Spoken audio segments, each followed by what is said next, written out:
갈라디아서 3장 13절 14절 같이 읽습니다. 그리스도께서 우리를 위하여 저주를 받은 바 되사 율법의 저주에서 우리를 속량하셨으니 기록된 바 나무에 달린 자마다 저주 아래 있는 자라 하였습니다. 이는 그리스도 예수님 안에서 아브라함의 복이 이방인에게 미치게 하고 또 우리로 하여금 믿음으로 말미암아 성령의 약속을 받게 하려 함이니라. 아멘.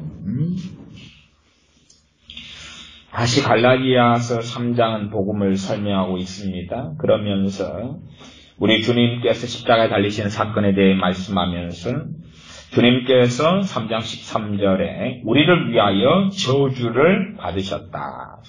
십자가에 달리는 것은 저주고 또한 그 십자가에 달린 사건은 무수히 많은 저주를 포함하고 있는 사건입니다. 주님께서 우리를 위하여 저주를 받은 바 돼서 율법의 저주에서 우리를 속량하셨다. 율법의 저주. 율법의 저주는 그렇습니다. 율법은 하나님의 법이기 때문에 하나님의 말씀, 하나님의 법을 어긴 자에게 하나님의 저주가 임하고 저주가 선언되고 결정되고 저주가 이루어집니다.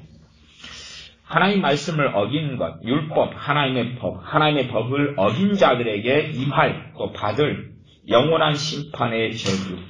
거기에서 주님께서 우리를 대신하신 십자가에 달리심으로 우리를 속량하셨다. 속량은 다른 말로 하면 구원하셨다, 구속하셨다 이런 말로 바꿀 수가 있습니다.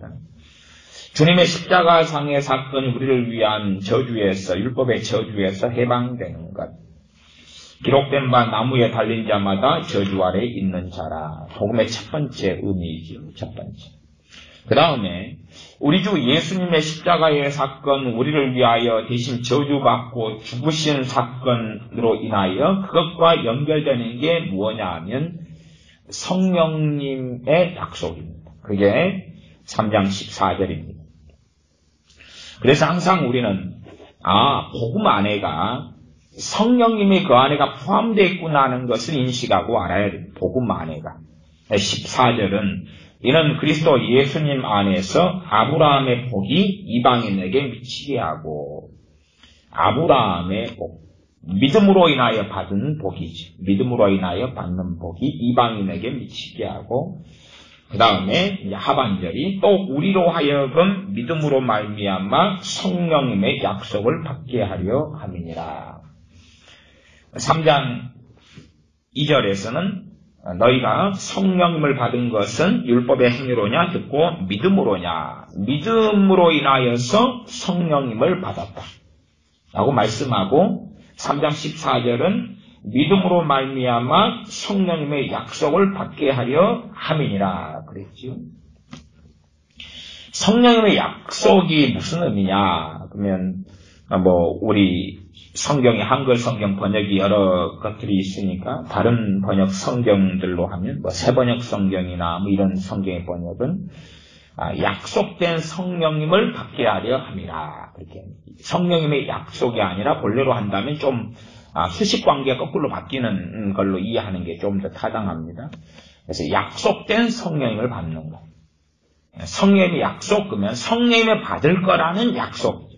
성령을 받을 거라는 약속, 그렇게 해석을 하거나 그렇게 또 번역을 하거나 아니면 약속된 성령님 이렇게 번역하거나 양자의 번역은 다 괜찮습니다. 그래서 그냥 약속의 성령 아니면 성령의 약속, 그러니까 이해가 잘 안 되실 수 있으시니까 약속된 성령 아니면 성령님을 받을 거라는 약속.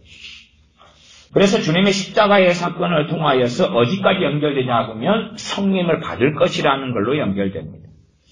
왜 율법의 저주가 그렇게 심각하냐? 율법은 모든 사람이 지킬 수 없는 하나님의 뜻이었기 때문에 그렇습니다. 왜 지킬 수 없냐 그러면은 에덴 동산 이후로 아담 이후로 우리는 타락했기 때문에 우리에게는 부패성이 있고 죄성이 있기 때문에 우리가 어떤 것은 지킬 수 있으나 신약 성경으로 한다면은 베드로 사도가 하는 말씀으로 한다면 우리는 계속하여 지킬 만한 능력도 역량도 없다는 이야기입니다. 얼마 동안은 율법의 하나님의 말씀을 지킬 수 있으나 그러나 이스라엘 조상들도 짊어지지 못했던 짐이라. 그게 율법이라는 이야기죠. 그러나 율법은 한편으로는 폐해지기도 했고 한편으로는 폐해지지 않았습니다. 완성된 부분에서 폐해짐이 있고 그러나 율법은 계속됩니다. 계속되는 것을 폐해지는 것을 신학적으로 하면 의식법은 폐해졌다고 이야기하고 성취되었기 때문에 소위 말하면 오늘이 교회 절기로 한다면 성령 강림절, 또 오순절, 그다음에 맥추절, 7.7절 그래야 됩니다. 조금 지나면 또한 7월달 되면 맥추절을 지내죠. 오늘이 맥추절이에요. 좀 장난질이 상당히 교회 안에는 많죠. 7.7절 그러면은 7.7, 7주간이 지났다. 7.7은 49, 오순절, 순자가 10순자, 50일째 되는 날. 7.7절은 7.7은 49, 7주가 지나가지고 오순절. 이렇게 되죠. 그래서 사실은 맥추절을 지키라. 맥추절은 성령 강림절을 이야기한 거예요. 지금은 성령 강림절. 근데 이제 또 지나면 또 맥추절. 그건 또 뭐냐? 오늘이 맥추절. 오늘이 성령 강림절, 오늘이 7.7절이고. 그러니까 맥추절을 지킬 필요가 없는 거죠. 왜? 맥추절은 무엇의 예표니까요? 우리 주 예수 제 십자가와 그로 이어진 성령님의 약속된 성령을 받는 것에 대한 예표거든요. 그래서 오늘이 오순절, 7.7절, 맥추절, 성령 강림절. 그러니까 오늘 오순절 이야기만 꺼내고 같은 말인 맥추절과 7.7절 이야기는 안 꺼내죠. 네. 사람들도 우리 기독교인들도 제가 볼 때 상당히 개화돼지다. 상당히 개화돼지다. 이렇게 생각해요. 제가 그래서 우리 목회자들도 상당히 신학생들도 개화돼지가 많이 되었습니다. 한국 국민들처럼. 예를 들어 사도는 몇 명이냐 그러면은 13명이다. 13명. 13명 이름을 써라. 그게 목사고시 일반적인 시험 문제 중에 하나입니다. 보면 사도행전에 보면 바나바는 사도인데 신학적으로는 사도가 아닌 거예요. 성경에는 두 사도 바울과 바나바 그런데 13명의 사도 이름 써라. 그러면 마티아를 포함한 12명 플러스 사도 바울. 그러면 그게 정답이에요. 도대체 무슨 상황이냐. 성경에 사도라고 바나바 등이 나와 있으면 사도라고 해야지 왜 안 하느냐. 그래서 좀 그런 이상한 전통도 아닌 이상한 것을 그런 내용들이 사실은 굉장히 많이 있습니다. 어쨌든 성령님을 받아 약속된 성령을 받는 것이 복음 안에 다 포함되어 있는 것입니다. 십계명 같은 것이 율법이죠. 십계명 우리가 지킬 수 있느냐? 못 지키죠. 못 지켜요. 하나님만을 섬기라. 하나님만을 섬기는 게 1계명이죠. 하나님을 섬기는 것. 그러나 우리는 하나님을 섬기다가 어느 때는 남편을 섬기다가 아내를 섬기다가 거기에서 남편과 아내를 섬기는 건 맞는데 주님 안에서 섬기는 거죠. 다시 말하면 주님을 위하여 남편을 섬기고 아내를 섬기고 부모를 섬기고 형제를 섬기고 이웃을 섬기고 자녀를 섬기는 거죠. 주님을 위하여. 그러나 주님을 위하여가 아니라 주님 밖에서 소위 남편과 아내와 자녀와 부모 형제가 돈이 우상이 되는 거죠. 1계명부터 우리는 쉽게 어기게 됩니다. 주님께서 나보다 더 부모나 형제나 처자나 전토를 사랑하는 자는 하나님을 합당하지 않다. 1계명과 관련되어 있죠. 쉽게 어기죠. 2계명은 우상 숭배죠. 같이 가는 계명이에요. 같이 가는 거. 여호와 이름을 망령되 일컫지 말라. 제가 오전에 설교했던 것처럼 자기의 어떤 찬양을 부르며 생기는 감동인데도 이걸 성령의 감동이라고 그러는 거예요. 삼위일체 하나님을 조롱하고 멸시하는 거죠. 여호와 이름을 망령되 일컫지 말라. 그럼 여호와라는 이름이 주로는 전능하신 아버지 하나님에 대해 쓰였지만 또 한 걸음 더 들어가면 삼위일체 하나님에 대하여 여호와라 말할 것들이 참 많아요. 참 이게 이름에 대해서 하나님의 이름에 대해서는 굉장히 많은 부분의 어떤 공부나 이해들은 좀 필요합니다. 어쨌든 여호와 이름을 망령되 일컫지 말라. 단지 아버지 하나님에 대해서만 이야기하는 건 아니에요. 삼위일체 하나님에 대해서 하나님은 한 분 하나님이시고 한 분 하나님이신데 아버지와 아들과 성령님으로 존재하시죠. 각 위는 완전하시고 이게 이제 우리가 이해할 수 없는 하나님의 신비죠. 여러분은 이분설로 하면 영과 육체로 되어 있습니다. 삼분설로 하면 여러분은 영과 혼과 육으로 되어 있습니다. 여러분은 그런 존재죠. 그러면 제가 여러분에게 여러분의 영은 어디 있습니까? 그러면 나도 몰라요. 여러분의 혼은 뭡니까? 이론적으로는 내 감정, 생각, 이런 것들이 혼 아닐까요? 당신의 혼과 영을 구별해 보세요. 모르죠. 없어요. 그러니까 우리는 우리 자신의 영혼, 육에 대해서 이해를 잘 못합니다. 당신의 혼과 당신의 육체가 어떻게 서로 연관돼 작용합니까? 당신의 영혼과 당신의 내가 어떻게 연관돼 작용합니까? 몰라요. 우리는 우리 자신을 가지고 이 몸을 가지고 평생을 사는데도 이 몸을 몰라요.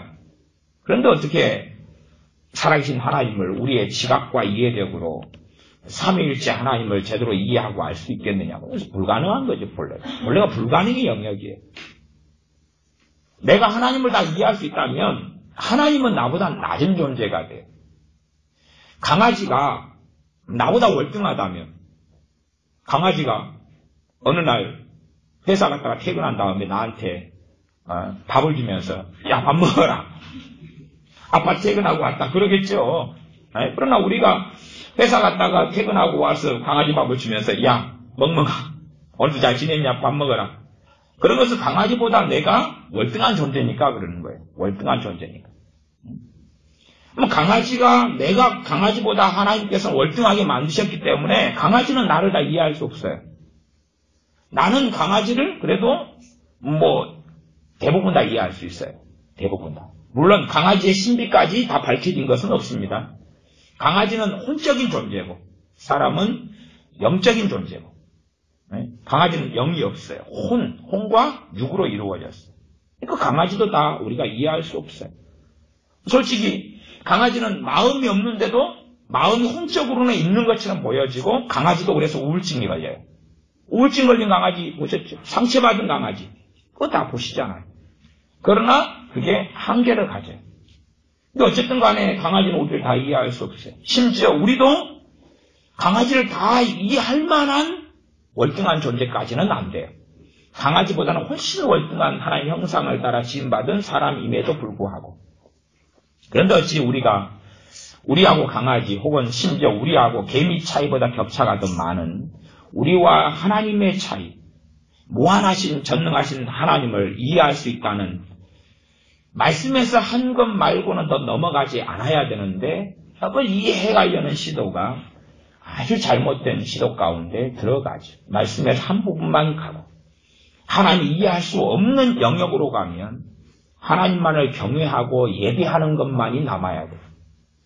하나님을 이해할 수 없는 것. 하나님의 섭리. 그러면 조금 이해할 수 있어요. 조금 성경에서 말씀한 부분. 그것도 다 몰라요. 성경에서 말씀해도 다 이해를 못해요. 성경을. 하나님의 예정, 하나님의 선택. 정말로 뿅아리 눈물보다 더 이해를 못해요. 그러니 성경에서 말씀한 부분도 다 이해 못하지만 성경에서 말씀한 부분은 절대 그 이상은 넘어가서는 안 돼요. 내가 이해하지 못하는 영역이 나오면 거기에 내 변론과 내 사명과 내 논리를 집어넣으면 안 돼요. 거기에는 하나님을 경외하고 예배해야 되는 거예요. 하나님을 경외하고 예배해야 돼요. 여러분이 키우는 강아지가 여러분이 키우는 고양이가 여러분을 물거나 달라들거나 주인 행사를 하려고 그러면 개 같은 것은 삶아 먹어버리든지 팔아버리든지 해야 될 거 아닙니까?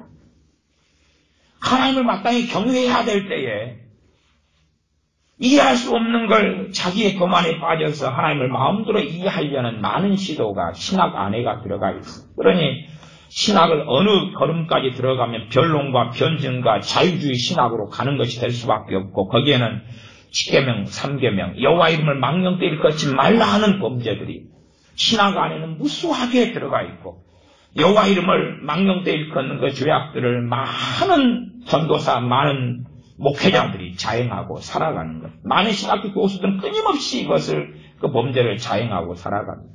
모르는 것을, 짓거리는 거죠. 모르는 것을. 자기도 모르는 것을 횡설수설하는 거죠. 그런 일들은 너무나 많습니다. 제가 대학 다닐 때 어느 서울대 출신 교수님이 이 교육 경영이라는 어떤 과목에서 여러 교육 경영의 이론들을 가지고 강의를 하셨어요. 근데 이제 전공 교수님이어서 제 사범대니까 그래서 강의를 듣는데 이리 들어도 모르겠고 저리 들어도 모르는 거예요. 이 강의하는 여러 이론들을 가지고 애워서 시험을 봐야 돼요. 애워서 시험을 보는데 제 양반이 뭘 서울대 출신이고 서울대 박사 출신이니까 대학 교수니까 뭘 모르겠는 거예요. 어쨌든 이제 그 양반이 굉장히 어려운 책을 리포트를 내주는 거예요. 저 책을 서머를 해서 저것을 제출해라. 뭐 그런 일반적인 리포트예요. 저 양반한테 점수는 잘 맞아야 되는데 책도 어렵고 이해도 못하고 그래서 그 책을 가지고 한 열흘 이상 시간을 보냈어요. 일단은 천천히 읽고 밑줄을 긋고 중요하다고 생각되는 문장들 그것만 다 모아서 일단 정리를 하고 다시 그것을 다시 이제 중요한 걸 다 적고 다시 그걸 재서머리를 했어요. 다시 거기서 불필요한 문장 뽑아내고 어떤 문장에 절반은 좋고 절반 안 좋으면 절반 잘라내고 다시 말이 되게 이어붙이고 다시 그것을 재서머리를 다시 했어요. 그것을 한 3차 이상 과정을 거쳤어요. 그 다음에 이제 읽어보니까 정말 그럴듯해요.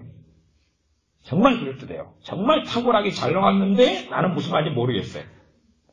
일단은 책을 서머리할 때 그게 중요한 포인트 문장을 가지다 다 해가지고 한 3번을 거쳐서 그렇게 했어요. 그래가지고 교수님한테 제출했더니 교수님이 최고점을 줬어요. 그리고 최고로 잘했다고. 그 가르치는 사범대 생들 중에 최고로 잘했다고. 근데 어쨌든 저의 딜레마는 그거예요. 당신은 나도 이해 못하는 걸 당신이 이해하냐? 그러는 거죠. 신학 대학원 다닐 때 성경론을 배울 때 외국에 그 F.F. 브루스인가 유명한 보수주의 신학자가 있어요. 그 양반인가 성령님에 대한 논문을 번역하고 그걸 발표를 했어요. 그래서 논문을 번역할 때 이제 조를 짜서 조별로 해서 발표해서 점수를 조가 한꺼번에 맞는 그런 거예요. 어쨌든 이제 그걸 논문을 이제 번역을 해가지고 그래서 제가 맡아가지고 함께 이제 도와주는 사람들이 해서 논문을 번역을 해가지고 이제 정리해서 발표하고 이제 제출을 했어요. 그래서 칭찬을 또 받았어요. 너무 잘했다고. 근데 사실은 제가 주도적으로 번역하고 발표했지만은 저도 무슨 말인지 그게 모르겠는 거예요. 내가 성령에 대한 책을 신학책도 꽤 읽었는데 미안한 이야기입니다만 유명한 미국의 교수가 하는 말이 뭔 말인지 잘 모르겠는 거예요. 내 번역이 잘 됐는지 잘못됐는지도 모르겠고. 근데 교수님도 잘했다 그러더라고요. 그래서 이제 다른 팀도 저한테 지원을 좀 해달라고 영어 또 다른 번역을 하는데 지원해달라고 그래서 또 지원해줬더니 또 옛날에 손전도사가 도와줘서 이게 또 잘 나와서 그 팀도 또 점수 잘 맞았다는 거예요. 근데 내가 번역을 또 도와주면서도 또 모르겠는 거예요. 말인지 막걸리인지. 그렇게 이론과 사변 속에서 사실은 우리는 굉장히 많이 살아가는 거예요. 굉장히 많이 살아가요. 그런 책들을 참 많이 읽었어요. 어떨 때는 심리학 책을 읽는데 한 페이지를 넘기는데 30분이 걸리는 거예요. 근데 분명히 뭔가가 있는데 그 뭔가가 있는데 뭔지를 모르겠는 거예요. 나중에는 이제 그런 책들을 좀 많이 읽다 보니까 제가 이제 드는 생각이 그거예요. 일단은 첫째는 저자를 떠나서 번역자는 뭔 말인지 모르고 번역했을 거라. 이제 그런 의심을 가질 수밖에 없더라고요. 자기도 모르는 걸 막 번역을 하는 거예요. 그러면 책을 쓴 사람이 잘 썼다 그래도 그 번역을 가지고는 제대로 알 수가 없는 거죠. 결국은 이제 원서를 같이 볼 수밖에 없는 상황이 되는데 원서를 봐도 모르겠는 거예요. 그러면 의심을 할 수밖에 없죠. 책을 쓴 사람도 지도 뭘 모르고 횡설수설했다는 의심을 할 수밖에 없는 거예요. 우리가 하나님의 말씀을 절대 그 외에 말씀한 것 이상 벗어나지 않아야 될 것들이 굉장히 많이 있어요. 굉장히 많이 있어요. 내가 이해되지 않는 영역이 되면 그 영역은 하나님을 예배하고 경배해야 될 영역이 되는 거예요. 하나님을 찬양해야 될 영역이 되는 거예요. 그 선을 넘어버리면 상당히 골치 아픈 문제 속에 들어갈 때가 많아요. 저는 존 칼빈의, 종교계 존 칼빈이나 칼빈 목사님의 책들을 좀 종종 봅니다. 보면서, 어느 부분에 가서는 참 이 존 칼빈이 하나님을 경외했다는 것을 많이 발견해요. 선을 넘지 않아야 될 것을 다 안 넘고 거기서 멈추어요. 유감스럽게 칼빈의 제자인 베자나 이런 사람, 제네바의 신학교 학장이나 이런 사람들이 이제 주로 칼빈주의를 좀 만들고 히틀 놓은 사람들인데, 이런 사람들은 칼빈 목사님이 넘지 않아야 될 선까지에서 멈췄는데 거기에서 플러스 1, 플러스 2를 넘어가요.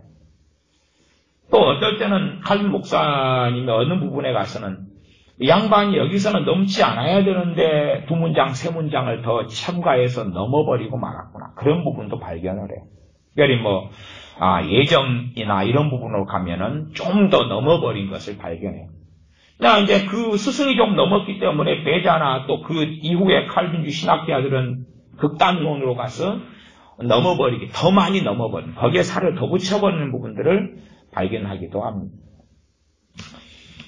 그래서 우리가 하나님을 마땅히 경외해야 될 때에 하나님을 찬양하고 영광을 돌려야 될 부분은 하나님의 신비에 대한 부분, 하나님을 우리가 이해할 수 없는 부분들, 하나님을 알 수 없는 부분들, 이해할 수 없는 부분들. 왜? 우리는 하나님께서 만드신 피조물에 불과하니까. 하나님이 만드신 창조물에 불과하니까. 그러나 사람들은 끊임없이 대돼지를 키우고 고양이를 키우면서 자기가 우주의 왕인 것처럼, 자기가 이 땅의 정복자고 지배자인 것처럼, 자기가 이 세상의 모든 걸 만든 것처럼 그렇게 착각을 합니다. 교만 속에, 오만 속에, 독선 속에 들어가는 거죠. 우리는 아셔야 됩니다. 여러분이 만들어내는 고안물들처럼, 여러분이 만드는 의자나 음식이나 아니면 테이블이나 사람이 만드는 자동차처럼 하나님 앞에서 사람은 그런 존재에 불과하다는 사실이에요. 하나님께서 만들어낸 창조물들, 피조물들에 불과하다는 사실이에요. 그러나 하나님께서 우리에게 하나님 형상을 따라 만드셔서 다른 피조물보다도 월등하게 해주신 것에 대한 하나님께 대한 찬양이 필요하죠. 소위 말하면 사람으로 하나님께 지음받아서 금수저가 된 거예요. 누구에 비해서요? 바퀴벌레에 비하니까 금수저. 바퀴벌레는 흙수저. 그 다음에 송충이는 솔잎만 먹어야 되죠. 그놈은 흙수저, 우리는 금수저. 바퀴벌레 나타나도 와 거리지만 바퀴벌레 입장을 바꿔놔 보세요. 지 존재 자체가 사람들로 하여금 비명을 가져온다 그러면 어찌 되겠냐 그 말. 모기 왜 날아오는데 모기에 비해서 우리는 금수저죠. 사람으로 만들어졌으니까. 하나님 형상을 따라 만들어졌으니까. 여러분이 모기가 됐다. 모기가 크게 우울증 걸릴 일은 없겠습니다만은 모기가 남의 피나 빨아먹고 살아야 된다. 그러면 여러분의 지성을 가지고 모기의 인생을 산다 그러면 여러분 어떻게 할 거냐고 말이에요. 여러분의 지성을 가지고 똥통에 구더기가 되어 산다 그러면 항상 오바이트가 막 나올 수도 있어요. 막 똥물을 막 먹고 똥을 갖다 막 먹으면서 우울증에 걸리는 구더기. 여러분의 지성을 가지고 구더기가 되어 살아가면, 여러분의 감성을 가지고 살아가면 슬프지 않겠어요? 하나님을 찬양해야 될 많은 영역과 많은 부분들이 있습니다.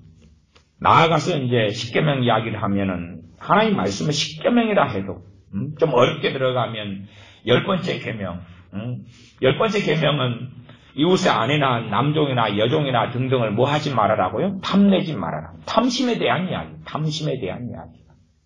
탐심과 탐욕은 결국은 탐하는 마음이니까 마음의 죄에 대한 이야기. 마음의 죄. 십계명만 이야기해도 우리는 십계명도 끊임없이 어기고 살아가요. 종교개혁자들이나 청교도들의 설교나 강해를 보면 그들의 상당한 포인트가 어디에 있냐면 십계명에가 있습니다. 십계명. 종교 개혁자들이나 청교도들은 십계명에 대한 설교를 굉장히 많이 했어요. 굉장히 많이. 물론 이제 요즘 들어와서 한국교 우리 교회들 같은 경우는 십계명에 대해서 잘 가르치지도 않고 단지 율법이라고 터부시하죠. 율법의 핵심과 율법의 대표성을 가진 율법의 얼굴이 십계명이죠. 율법의 얼굴이. 그러나 터부시하죠. 왜? 율법은 성취되고 이루어졌어.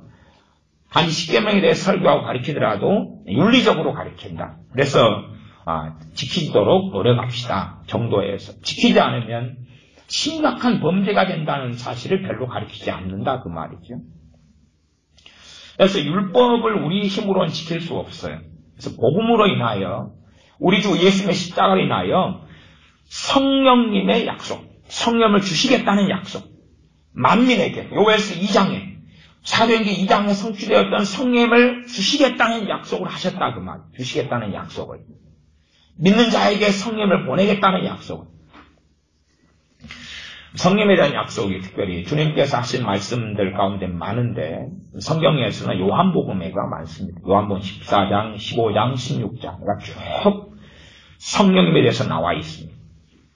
그러면 자세히 이제 보면 예를 들어 요한복음 4장으로 가면 그러나요? 내 배에서 믿는 자가 받을 성령님인데 내 배에서 생수의 강이 흘러나리라. 그러면 배에서 생수의 강이 흘러난다. 이걸 누가 경험하고 누가 체험하고 누가 누리느냐? 단순한 이야기죠. 한 종류의 사람만 누립니다. 한 종류의 사람이 모든 그리스도인, 모든 기독교인이 누리느냐? 절대 그렇지 않죠. 절대 그렇지 않죠. 기독교인들 가운데 한 종류의 사람만 누리죠. 성령 충만을 받은 사람만 그 말씀이 뭔지를 압니다. 내 배에서 생수의 강이 흘러나리라. 이는 저희에 받을 성령님을 일컬어 말합니다. 한 종류의 사람, 성령님을 받은, 다른 말로 하면 성령 충만을 받은 사람만 그걸 압니다. 성령 충만을 안 받은 사람은 내 배에서 생수의 강이 흘러나리라. 그런 것은 뭔지 모릅니다. 그래서 이론적으로 성령 충만을 안 받은 사람들이 한국교회는 무진장 많습니다. 무진장 많아요. 엄청 많다 그 말이에요. 엄청 많다. 너무 많다. 너무 많다. 성령 충만을 안 받은 사람들이 한국교회는 너무 많다. 그러나 성령님을 받으면 내 배에서 생수의 강이 흘러나리라. 그 말씀을 읽거나 보면 나는 이게 뭔지 안다. 거짓말을 한다 그 말이에요. 나는 내게는 이게 이루어졌다. 거짓말을 한다 그 말이에요. 나는 뭔지 모르겠는데 영적으로면 이루어졌을 거야. 영적으로면 되어졌을 거야 라고 거짓말을 많이 한다 그 말이에요. 거짓말. 요한복음으로 한다면 성령님께서 오시면 그가 너희를 모든 진리 가운데로 인도하시리라. 그러면 성령 충만을 안 받은 대부분의 신자들은 모든 진리 가운데로 인도하신다는 게 뭔지를 모릅니다. 왜? 그런 일이 없거든요. 나 성령 충만을 받은 사람, 나아가 언제까지요? 성령 충만을 받은 다음부터 성령 충만을 소멸하기 전까지. 성령 충만을 받아서 충만한 상태를 계속 유지하는 그 계속되는 시간 속에서 모든 진리 가운데로 인도하시는 그 걸음을 경험하죠. 그러니까 소위 말하면 극단적으로 한다면 에녹 선지자처럼 65세에 아들을 낳은 다음부터 하나님과 동행해서 300년간 동행해요. 다른 말로 하면 성령 충만한 삶이에요. 당연히 여러분들 구약성경 읽으면 구약성경도 계속하여 성령님이 나와 있는 것을 발견합니다. 아시다시피 이스라엘의 초대 왕인 사울 왕이 누굴 통해서 새 사람이 되었습니까? 성령님을 통해서 새 사람이 되었습니다. 그건 아시지 않습니까? 다윗이 누굴 통해서 새 사람이 되었습니까? 성령님을 통해 그랬습니다. 아시지 않습니까? 엘리야 선지자가 누구의 능력을 행했습니까? 성령님의 능력으로 능력을 행했습니다. 여러분이 사사기를 보시면 사사 삼손 같은 사람부터 시작해서 사사들은 누구의 능력으로 살았습니까? 여호와의 신이 임하니라. 여호와의 신의 감동으로, 여호와의 신의 능력으로, 다시 말하면 성령님의 능력으로 사사들은 살았습니다. 여러분 아시지 않습니까? 구약이나 신약이나 성령님의 사역은 공통점과 차이점이 있습니다. 그러나 공통점은 구약에도 하나님의 백성이 되는 것은 육적인 이스라엘이 아니고 육적인 유대인이 아니라 진리입니다. 단지 로마서 등에서만 나와 있는 것이 아니라 항상 진리입니다. 항상 진리. 구약에서도 하나님의 자녀는 거듭나야지만이 천국에 들어갑니다. 주님께서 물과 성령으로 거듭나지 않으면 하나님 나라에 들어올 수 없다는 이야기는 영원한 진리를 말씀하신 거지. 구약에서는 거듭남이 없이도 천국 가. 신약에 와서는 거듭나야지만이 구원받아라는 말씀을 하신 게 아닙니다. 구원의 원리를 말씀하신 겁니다. 모세도 성령님을 통하여 거듭나야지만이 구원을 받았다는 사실. 구약에는 성령님을 통해서 구원을 받는 거예요. 성령님을 통해 거듭남으로. 성령님을 통해서 물과 성령님을 통해 거듭남으로. 신약에 와서만 진리가 되는 게 아니에요. 사람들은 참 구약과 진리의 통일성과 차일성, 다른 말로 통일성, 다양성, 차이성을 잘 이해하지 못합니다. 그래서 구약에 붙여야 될 거 신약에 붙이고, 신약에 붙여야 될 거 구약에 붙이고, 아니면 통일성 속인데 차별성을 생각하고 잘라버린 일을 신학자들, 많은 목회자들이 합니다. 신약과 구약의 차이, 신약과 구약의 성령님의 역사하심의 차이 같은 걸 가리키고 제가 설명하면, 기본적인 이해가 너무 부족해서 퀘스천 마크, 무슨 말인지 모르겠다. 이해력이 너무 부족해서 이해를 못하는 경우가 너무 많습니다. 그래서 좀 더 들어간 깊은 걸 이야기하려고 해도 기본적인 것을 이해 못하는데 더 한 걸음 나아가서 이야기하면 무관심사항입니다. 무관심사항. 자동차를 운전하는 건 가리키는데 자동차 엔진 본네트를 열어서 설명하려고 하면 누가 관심 있겠냐 그 말이죠. 그게 별로 관심 없어요. 이게 성령님에 대해서 성경이 말씀하는 것을 이야기하려고 해도 대부분의 사람들은 자기에게 이익이 되는 성령님에 대한 이야기까지만 관심이 있고 그 이상은 관심이 없어요. 원래가 관심이 없어요. 설교를 해보면 사람들이 제일 안 듣는 설교가 있어요. 제일 안 듣는 설교가 예수님에 대한 설교. 그거 진짜 안 듣습니다. 예수님에 대해 설교하면 여러분은 잡아놓은 물고기이기 때문에 어쩔 수가 없어요. 여러분이 예배당 안에 여기서 제가 예수님에 대해서 설교한다 그러면 여러분은 예배당에 나오고 예배드리는 한은 어쩔 수 없이 졸든지 자든지 앉아있든지 간에 들으셔야 되는데 다른 사람들은 안 듣는다 그 말이에요. 만약 유튜브에 제 설교를 듣는 분들이 구독자가 3,500명 정도 되시더라고요. 3,500명인데 예수님에 대해서 제가 설교 제목을 해가지고 올려놓으면 가령 오늘 설교를 성령에 대한 설교, 성령 충만에 대한 설교가 아니라 예수 그리스도 아니면 예수 그리스도의 유일성 이런 제목으로 딱 바꿔가지고 올려놓잖아요. 그러면 안 들어요. 근데 이제 자기들이 들을 만한 내용으로 바꾸면 들어요. 왜 그러냐 그러면 예수님에 대한 설교는 정말 사람들이 안 듣습니다. 간단한 이야기죠. 왜 안 듣느냐? 나는 다 안다 그 말이에요. 주님에 대해서 나는 다 안다 그 말이에요. 그러놓고도 사람들이 이야기하더군요. 야, 오늘 가출했어요. 누가요? 우리 집에 키우던 고양이가 가출을 했어요. 가출했어요. 그거 저한테 이야기한다는 것은 고양이의 그 정신과 마음을 못 읽었다는 이야기죠. 아니, 지가 키우는 고양이가 고양이를 다 이해하지 못했다는 이야기 아니에요. 얘가 지금 가출할 마음을 어떻게 먹었는지 어쩌니 사람하고는 틀리지만 그 마음이 어쨌든 얘가 가출해버린 거예요. 아까 안 들어온 거예요. 그러면 고양이도 자기가 다 이해를 못하고 있는 거 아니에요. 근데 주님을 어떻게 다 아냐 그 말이에요. 주님은 어디까지 아냐 그 말이에요. 그분은 하나님의 아들이시며 영광의 왕이시며 그분은 하나님이신데, 하나님의 본체신데 어떻게 주님을 아냐 그 말이에요. 그런데 많은 그리스도인들은 나는 예수님에 대해서 알 만큼 안다. 더 이상 알 필요가 없다. 알 만큼 안다라고 생각하더라고요. 더 이상 알 만큼 안다. 그래서 관심이 없어요. 더 깊이 한 걸음 들어가서.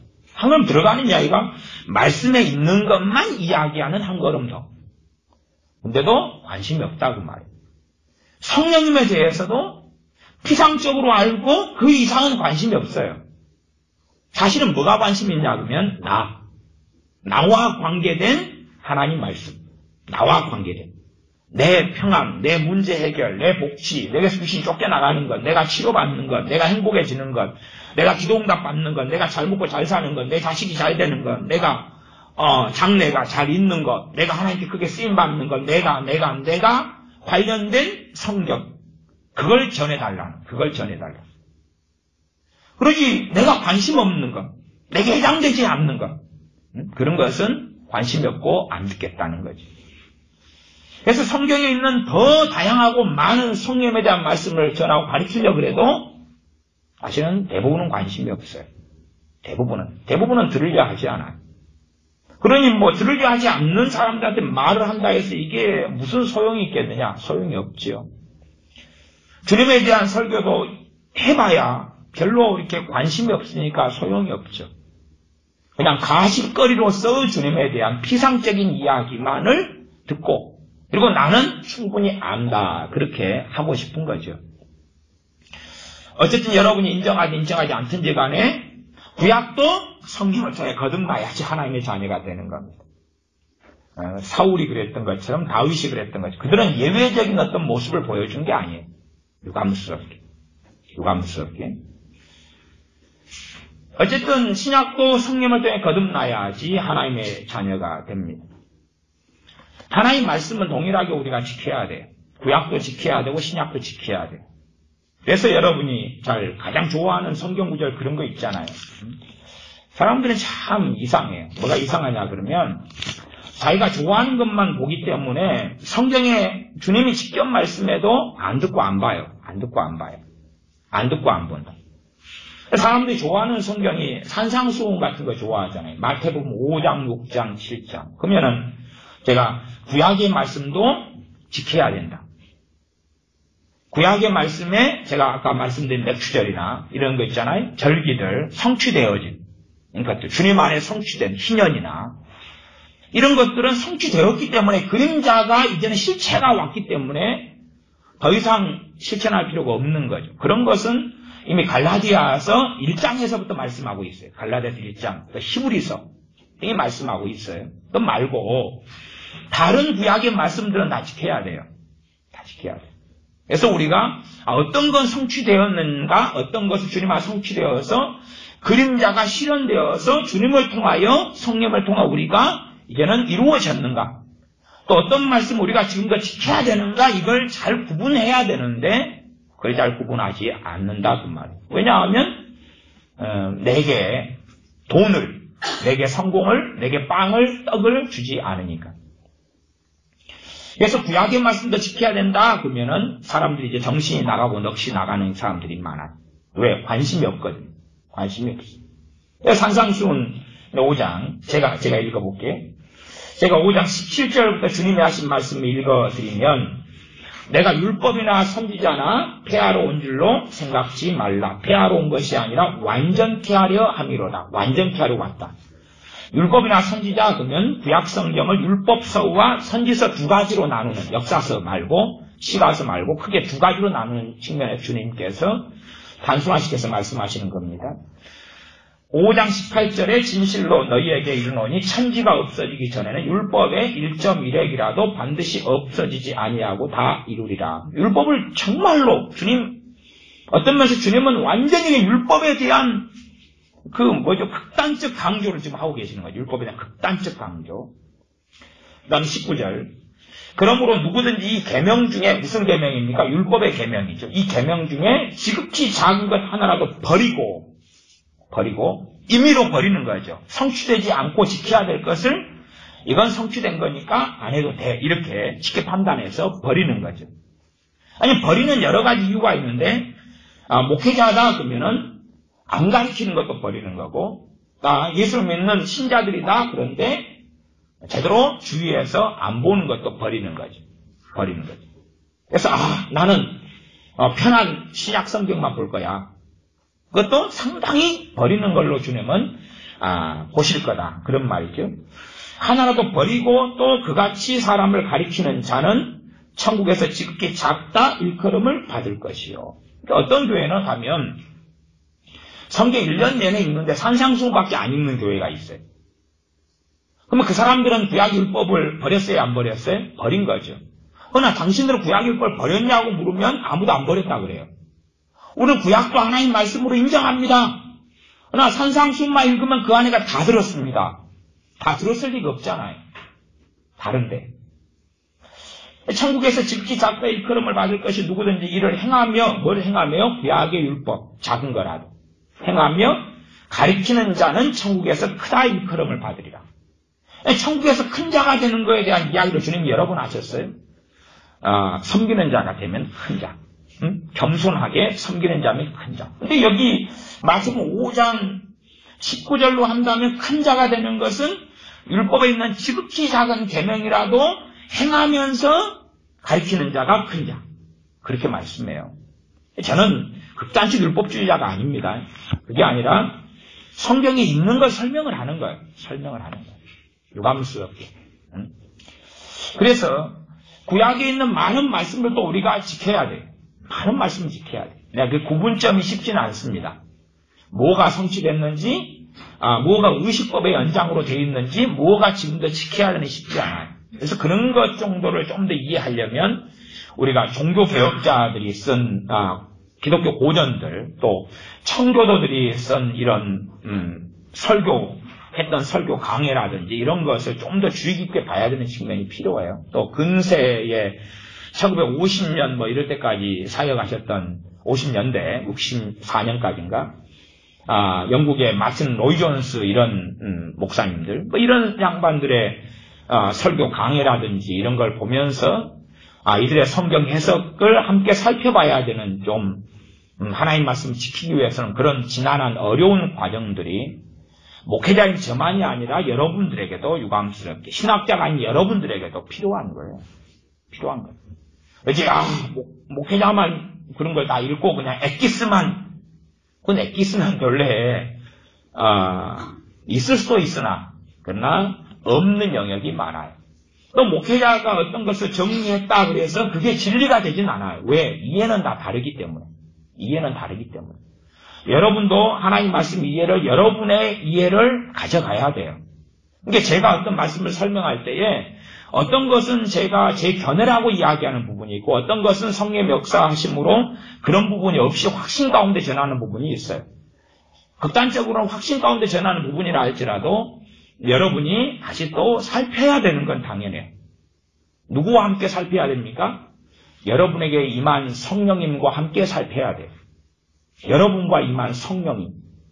그래서 성령 충만을 받아야지만이 모든 진리 가운데로 성령님이 나를 인도해 가실 수 있어요. 그러니까 성령 충만한 기간이 짧다 그러면 진리 가운데 인도하신 기간이 짧아요. 그러니까 조금의 진리죠. 조금의 진리. 그 다음에 성령 충만을 소멸해버리고 잃어버리면 그 조금의 알았던 진리도 모르게 되어져요. 무슨 말인 거 아니? 성령 충만하지 깨닫고 알아서 기도에 대한 어떤 걸 깨달았어요. 기도하면 응답을 받게 돼요. 그 깨달은 영역과 아는 영역 속에서. 근데 성령 충만을 소멸해 먹으면 그 깨달은 거에 대한 지식은 남는데 능력은 잃어요. 지식은 남아요. 이론은 남아요. 이론은 남는 능력은 잃어요. 그래서 동일한 기도를 해도 응답은 못 받아요. 많은 사람이 한국 교인들은 기도 생활을 많이 해요. 근데요, 열매가 대부분 없어요. 열매가 없는 지당한 이유가 뭐냐 그러면 성령 충만하지 않은 채 기도하기 때문에 그래요. 그냥 입만 살아서 그 뜻대로 구하면 들으시니라. 하나님 뜻에 맞는 기도만 하면 듣는다. 뜻대로 구하는 것은 뜻을 이루고 성취하려고 임하신 분이 누구냐 하면 성령님이에요. 그러니까 내용만 맞아서 되는 게 아니에요. 많은 사람들은 하나님의 뜻 그래서 정말 웃기게도 말장난을 합니다. 웃기게도. 어떤 말장난이냐 그러면 병든 환자가 있어요. 그러면 그 환자가 고쳐지는 건 하나님 뜻이겠어요? 아니겠어요? 뜻이죠. 뜻이죠. 병든 채로 죽는 건 아니잖아요. 그러니까 자 뜻입니다. 고치세요. 하나님. 성령 충만을 받으라. 에베소 5장 18절. 성령 충만은 하나님 뜻이죠. 그러니까 자 성령 충만케 하세요. 하나님. 뜻이니까. 모든 사람이 구원받는 게 하나님 뜻이다 그랬죠. 성경에. 그러나 구원은 모든 사람의 것이 아니다 그랬죠. 모든 사람이 구원받는 게 하나님 뜻이다 그랬으니까 하나님 지구상의 모든 사람을 구원하소서 뜻이니까. 정말 가능하냐 그 말이. 가능하지 않지요. 어떤 사람이 장성한 주님을 닮은 신자 그리스도인이 되는 것이 하나님 뜻이죠. 그게 에베소서 말씀이죠. 하나님 장성한 그리스도인으로 내 자식을 만드세요. 내 남편과 내 아내를 만드세요. 내 부모 형제를 만드세요. 뜻이니까. 되냐 그 말이죠. 안 되죠. 그건 말이 안 되는 이야기. 말장난인 거예요. 말장난. 내 자식이 구원받는 게 하나님 뜻이지요. 맞아요. 뜻이에요. 그러나 그건 뜻이다 해서 이루어지는 문제가 아니에요. 근데 구원하세요. 그런 식으로 기도를 통해서 말장난하는 사람들이 너무 많아요. 이제 많은 한국 사람들이 기도 시간이 줄어감에도 불구하고 전 세계 어느 지역의 교회들보다 그래도 상위 랭킹에서 한국 그리스도인들은 기도를 많이 해요.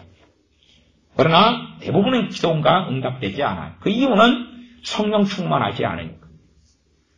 성령 충만할 때만이 누구의 인도를 통해 기도하기가 쉬워져요? 성령님의 인도하심을 통해 기도하기가 쉬워져요. 왜? 성령님은 뜻대로 구하시니까.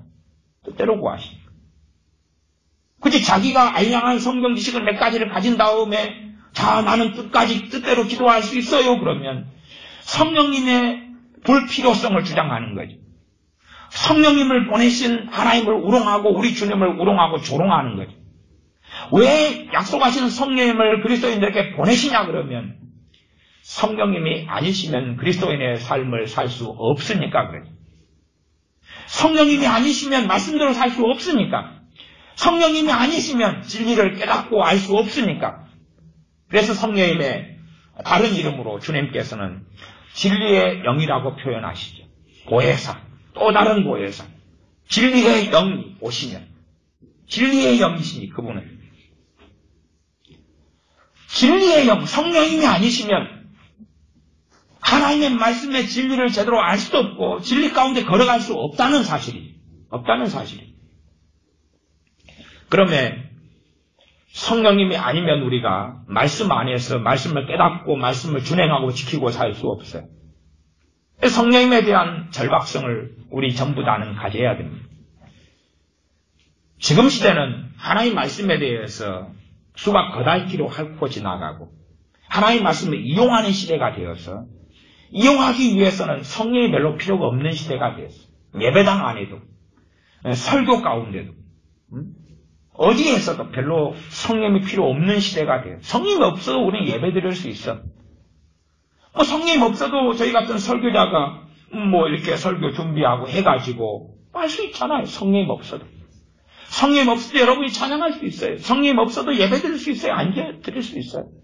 그러나 정말로 하나님은 성령님의 인도하심 없는 설교를 설교로 보실 것이냐, 성령님의 역사하심 없는 찬양을 찬양으로 보실 것이냐, 성령님의 인도하심 없는 기도를 기도로 보실 것이냐 할 때에 유감스럽게 저는 그렇지 않다고 믿습니다.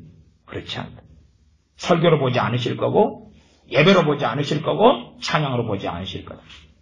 어느 것이든지 예수님의 사람들이 행할 때에 이 복음 안에 들어가 있는 게 약속의 성령님, 약속하신 성령님, 성령님의 약속, 성령을 받으리라, 성령을 보내리라, 성령을 받는 약속, 성령을 보내시는 약속, 그 약속이 우리 주 예수님의 십자가를 통하여 우리에게 성취되었고 우리는 약속하시는 성령을 통하여 충만하심을 누리고 받고 살아가야 한다는 당위성이 있어요. 당위성.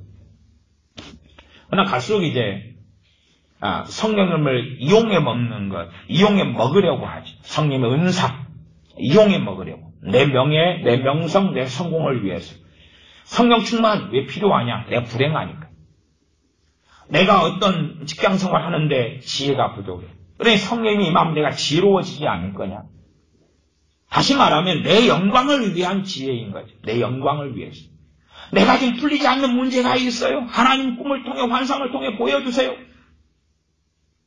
내가 이렇게 이 부분에서 하나님을 기쁘시게 하려고 살아가는데 풀리지 않는 게 있어요. 하나님 보여주세요. 하고는 틀리죠. 전혀 다른 이야기. 점점 자기 영광을 위해 살아가는 기독교인들은 가득해져 버리고 말아요. 그런 상황에서 성령 충만을 구하는데 과연 그 성령 충만이 하나님의 자녀들하고 맞을 수 있냐? 맞지 못하다는 거죠. 구약에 있는 말씀들, 많은 말씀들, 신약에 있는 많은 말씀들을 우리는 지켜야 돼요. 지켜야 돼요. 지키지 못하면 하라는 것을 하고 하지 말라는 것을 안 하는 게 지키는 거죠. 못하면 범죄죠. 범죄. 그 범죄를 지으면 지을수록 성령 충만이 약해져 가요. 그러나 그 말씀을 지키게 하기 위하여 성령 충만을 받아야 되죠. 그 말씀을 지키기 위해서. 이 땅에서 잘 먹고 잘 살기 위해서 필요한 게 성령 충만이 아니에요. 하나님의 말씀을 준행해서 하나님을 기쁘시게 하기 위해 필요한 게 성령 충만이에요. 성령 충만이 근원적인 이유와 목적이에요. 근데 우리가 기도하는 성령 충만은 그 이유와 목적을 상당히 벗어나 있는 경우가 많지. 지금은 성령 충만을 받는 교인들을 찾기가 너무 어렵게 된 거죠. 왜냐하면 근원적인 이유와 목적을 벗어나 버렸으니까. 우리는 다시금 하나님의 영광을 위해 사는 삶을 살도록 우리의 마음이 바뀌어야 되고 생각이 바뀌어야 되고 감정과 정서를 다스려야 되고 또한 다스리지 못하는 영역들에 있어서는 성령의 도움을 받아야 돼요. 성령님은 진리의 길로 인도하시는 거지 내 영광의 길로 인도하시는 게 아니니까. 그래서 사도 바울이나 베드로나 사도들처럼 죽을 때까지 가난뱅이로 거지같이 살다가 죽을 수 있다고 말이에요. 그들은 그렇게 살았어요. 오죽하면 여러분이 디모데 후서를 보시면 사도 바울이 뭘 가져오라 그래요? 너 디모데 너가 올 때에 책을 가져오고 올 때에 겉옷을 가져오고 왜? 거지같이 살았으니까. 감옥에 있을 때 비참했으니까. 겉옷이 필요한 이유는 너무 추우니까 그래요. 겨울 오기 전에 빨리 와라. 겉옷 가지고 책 가지고. 책은 주로 두 가지로 사람들이 해석을 하는데 하나는 신앙서적 혹은 신학책 그 다음에 성경. 저는 이제 성경으로 봅니다. 그 책을 두루마리 성경. 하나님의 사람이 사도 바울이 죽기 전까지 신앙책 봤을 리는 없고 신학책 봤을 리는 없고 성경이 필요했다 그 말이에요. 성경을 다시. 왜냐하면은 과거에는 인쇄술이 이렇게 발달하지 않아서 이런 종이책이 아니었으니까 두루마기였으니까 가죽에 쓴 두루마기니까 이것은 구하기도 너무 어렵고 심지어 어느 정도의 두루마기 정도 양피, 양껍질, 양가죽에 쓴 두루마리가 어느 정도 규모가 되려면은 성경 구약 정도만 구하려고 해도 기본적으로 억대가 넘어간다 그래요. 억대가. 그러면은 얼마나 성경을 구하기가 어려운 희귀본이냐 그 말. 각 개인이 다 지닐 수는 없는 거고 아주 비싼 거고. 과거에는 또 양가죽에다 글씨를 쓰다 보면 글씨가 틀려버리잖아요. 틀려버리면 어떻게 해요 이걸. 다시 지워야 되거나 다시 그걸 폐기해야 되거나 등등의 일을 거쳐야 되니까 이건 보통 일이 아니죠. 이 성경을 가죽에 핍사한다는 것 자체는. 아주 싸구려는 이제 파피루스나 뭐 이런 데다가 쓰긴 하지만 그건 더 오래된 이야기.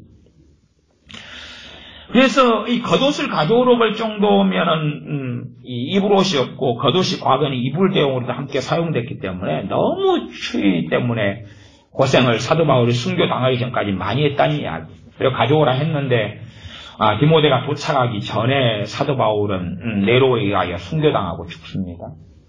그러니 죽기 전까지도 추위 때문에 고생을 많이 하다가 사도 바울이 죽었어요. 그것을 그냥 요즘식으로 하면 거지같이 살았다 이렇게 이야기하는 거예요. 그치? 우리식으로 하면 우리는 원하는 게 다 요즘 젊은이들 원하는 게 금수저잖아요. 금수저. 죽을 때까지 해외여행 다니고 떵떵거리고 살고 외제차, 집 좋은 세련된 아파트, 날마다 백화점 다니고 돈 쓰고 부귀영화를 누리고 하는 금수저를 원하는데 하나님의 대부분의 사람들은 흙수저로 죽었다는 이야기죠. 흙수저로 죽었다는 이야기죠. 금수저를 원하는 이 문화와 관념 속에서 우리의 자녀들이 과연 하나님의 진정한 백성으로 살다가 죽는 길은 흙수저로 살다가 죽는 길인데 그 길을 누가 선택하겠느냐 그 말이에요. 왜 지금 목회자들이 큰 교회가 대교회가 많으니까 목회자들이 젊은 애들이 많이 되느냐 하면 그 대교회 큰 교회 목회자들의 샘플을 찾아서 금수저가 되기를 원하니까 그러는 거예요. 뭐 어지간한 교회 목사님이면 대기업 제 사원보다 더 많은 월급을 받습니다. 신학교 갔어요. 신학생들한테 너희 출신 교회가 어디야? 어디 출신이야? 이렇게 물으면 이 대부분의 신학생들이 결국은 대답하는 것은 나 출신 교회가 중형교회 이상입니다. 물론 숫자가 그기가 많으니까 그러기도 하지만요. 중형교회 이상, 중형교회, 대형교회 청년들이 신학교를 많이 와요. 이유는 뭐냐 그러면 자기 교회 목사님을 보니까 이가 번쩍해요. 네, 존경받지, 선물 받지, 생일 때 되면 잘 챙겨주지, 월급도 좋지, 퇴직금도 좋지, 복지를 누리지, 양복도 보니까 메이커지, 뭐 아주 모든 게 좋으니까. 제가 주일날 되면 여기다 양복 서울에다 이거 딱 하나 놔두잖아요. 이게 요거 하나만 입고 이제 설교하는데 어쨌든 제가 동영상을 보니까 그래도 이 양복이 뭐 색깔이 어울리더라고요. 저는 안 어울리니까 이게 전에 8만 원 주고 산 거거든요. 여기에 10년 정도 되는 12년 됐나? 10년 됐나? 그런데 뭐 8만 원짜리도 괜찮잖아요. 그 동영상을 보니까 나쁘게 나오지는 않더라고요. 얼굴이. 요거하고 저하고 맞는 것이. 그래서 그냥 뭐 괜찮다. 예. 근데 어쨌든 딱 목사님을 보니까 그래도 기본적으로 메이커 양복을 입지, 잘 계시지. 그러니까 그 모습, 금수저의 그 모습이 원하는 거예요. 그걸 저 길을 가면. 또 많은 목사님의 설교를 청년에 대해서 들어보고 사니까 나도 조금만 하면 저 정도는 설교할 수 있어. 그러게 나 조금만 좀 하면 저 정도는 나도 하겠는데 어쩔 때는 저렇게 유명한 우리 교회 목사님의 설교가 좀 어떻게 저는 무식할 수 있을까. 이것도 느끼면 자신감이 막 새록새록 올라와요. 신학교를 가죠. 그렇지 작은 교회에서 이 목사님을 보고 지지리 공상을 떨잖아요. 소위 말하면 공상을 떨어요. 이번 달에 월세가 부족해서요. 막 그러고 울고 있고 뭐 막 촬영하고 금식하고 있는데 뭐 하냐 월세 70만 원인데 70만 원 돈 부족하다고 막 금식 들어갔다는 거예요. 그럼 얼마나 진짜 목사님 하나님은 70만 원 가지고도 밥 굶고 금식해야 돼. 그거 하나님께 받으려고 공상을 오직 떠냐 저거. 절대 저런 길을 걷기 싫죠. 그래서 옛날에는 잘 나가는 목사님들이 거의 없었어요. 옛날에. 그래서 목회자가 될 사람들이 별로 없었어요. 정말로 흙수저의 길을 주님을 위한 십자가의 길을 걷고자 하는 사람들만 그 길을 걸어갔어요. 근데 지금은 이제 목회자의 영광을 보는 거예요. 우리는 저 유명한 목사님들이 누리는 영광과 권세를 보는 거예요. 우리나라에 청렴하다고 알려진 어떤 유명한 목사님이 계신데 그분이 자기는 정말로 교회 안에서 복지를 담임 목사만이 아니라 부목사들에게도 복지를 잘 준다고 이렇게 막 강조를 하시면서 부목사들 월급을 435만 원씩 준다는 거예요. 자기 돈을 좀 깎아가지고. 그러면서 그 정도는 교회가 줘야 된다는 거예요. 요즘으로 한다면 정규직, 비정규직 이야기죠. 그러면 결국은 대부분의 교회는 문 닫으라는 이야기예요. 왜? 대부분의 교회는 435만 원이 부목사 월급만이 아니라 담임 목사 월급도 그저는 못 주거든요. 그저는 어떻게 줘요? 그러면 재정을 어떻게 유지해요? 근데 봐봐라, 나는 지금 더 이렇게 받을 걸 좀 덜 받고 부목사들을 예를 들어 한 300만 원만 줘도 되는데 435만 원까지 이렇게 인상해가지고 준다. 그래서 이 정도 해야지만이 목회 담임 목사와 부교계 형평성이지 막 이렇게 인터뷰를 하는 그런 걸 보고 저 목사님은 금수저니까 저런 논란을 할 수 있지, 저런 말을 할 수 있지. 대부분의 교회는 이 소형 교회들이 중심되는 한국 교회는 그걸 불가능한 이야기죠. 그래서 청년들이 신학교를 가고 주의 종의 길을 걸어가는 게 그 삐까뻔쩍한 금수저 목사님들을 보고 그러는 거예요. 보고 대부분 그걸 보고 나도 저렇게 하면 저렇게 존경받고 저렇게 영광받고 나도 저렇게 책을 쓰고 할 수 있다. 그런 거지. 그러나 정말 주님을 꼭 그런 대형교 목사님이 잘못했다는 게 아니라 그걸 보고는 그게 샘플도 아니고 모델도 아니란 이야기고 그분들은 또 그렇게 또 오랫동안 목회하셨고 큰 교회 하시니까 받을만 하다고 생각해요. 물론 저는 그런 입장에 크게 동의하는 바는 아니지만 어쨌든 정말로 주님을 따르는 길은 사도 바울같이 살아도 비참하게 추위에 떨다가 죽는 길이다 그 말이에요. 다 그런 건 아니지만 얼마든지 거지같이 살다가 이 땅에 사람 볼 때는 거지같이 살다가 주님 앞에 갈 수 있다 그 말. 사람 눈에는 그것이 주님을 따르는 길이기 때문에 성령 충만을 받았다. 성령 충만을 나를 금수저로 이끌어가는 길이 아니다 그 말이에요. 나를 인간 사회에 나를 머리 되게 하는 길이 아니다 그 말이에요. 우리가 자녀를 위해 기도할 때 하나님 머리 되고 꼬리 되지 않게 해주시옵소서.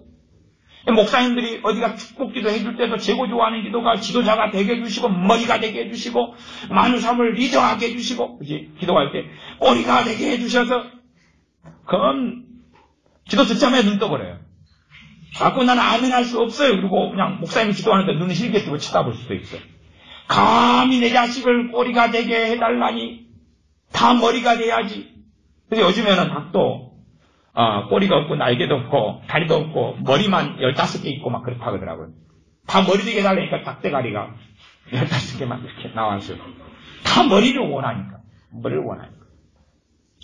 다 그런 성령 충만을 통해서 영광을 원하죠.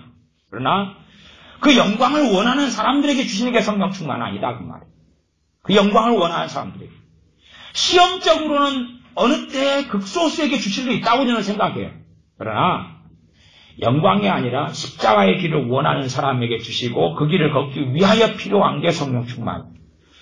주님을 따르는 십자가의 길을 걷기 위해서. 물론 이 땅에서는 사도 바울이 부하게도 하시고 가난케도 하시고 그랬으니까 성령 충만을 받고 어떤 사람은 부할 수 있어요.